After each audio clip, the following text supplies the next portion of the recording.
à tous et bienvenue dans la Minute Certif, le podcast dédié aux bonnes pratiques professionnelles en santé pour nous préparer ensemble à la certification. Aujourd'hui, nous allons aborder un sujet essentiel, le circuit du prélèvement. Ce processus, crucial pour garantir la qualité et la sécurité des soins, suit des étapes bien précises que nous allons détailler avec Sylvie Châtenay, cadre de santé en HDJ et biologie, et Djeneba Traoré, IDE de biologie. Alors Sylvie, première question, on sait que la première étape cruciale dans un prélèvement, c'est la vérification de l'identité du patient. Pouvez-vous nous rappeler pourquoi c'est si important ? Bien sûr, il est essentiel de vérifier l'identité du patient afin d'éviter toute confusion ou d'erreur de dossier.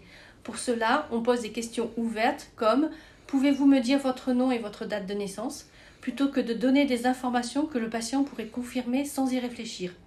Ne pas oublier de demander le nom de jeune fille pour les femmes mariées. Ça permet de s'assurer que le prélèvement est fait pour la bonne personne. Et ensuite, quels sont les autres points d'attention ?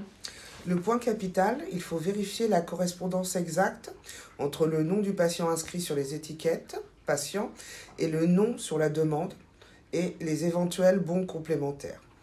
Ensuite, dans un deuxième temps, il faut s'assurer que la demande de prélèvement est bien remplie, c'est-à-dire le nom du prescripteur, du préleveur, la date et l'heure de prélèvement, le service, le degré d'urgence du prélèvement. Ce sont des points très essentiels qu'il ne faut pas oublier. Si besoin, on édite des bons d'excare lorsque le prélèvement part pour un autre établissement que le LCSH ou des fiches de renseignement clinique lorsqu'il y a besoin d'informations supplémentaires pour le prélèvement. Chaque tube ou support doit être correctement étiqueté. Une fois le prélèvement réalisé au pied du lit du patient, on doit également s'assurer d'avoir un échantillon pour chaque examen demandé. Est-ce qu'il y a un autre détail auquel il faut faire attention ? Oui, tout à fait. Il faut utiliser la bonne couleur de sachet en fonction du degré d'urgence ou du service. Une fois le prélèvement terminé, il est acheminé vers le centre de tri sans tarder. Si ce centre est fermé, on doit tracer la dépose du prélèvement, que ce soit dans la bannette du labo ou au réfrigérateur. Et en cas de besoin, on peut appeler un coursier pour que le prélèvement parte au laboratoire d'analyse sans tarder. En synthèse, il y a 3 points à retenir essentiellement. Le premier, qui est l'identification complète et correcte du patient. Le deuxième point, c'est le respect des conditions d'envoi, c'est-à-dire le bon tube envoyé en temps et en heure.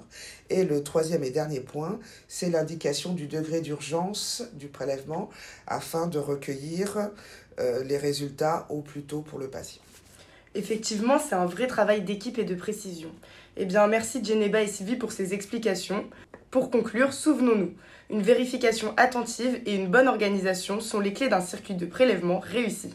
Avant de nous quitter, voici une petite info bonus de culture générale. Saviez-vous que les vaisseaux sanguins d'un adulte, s'ils étaient déroulés et mis bout à bout, pourraient faire le tour de la Terre 2 fois ?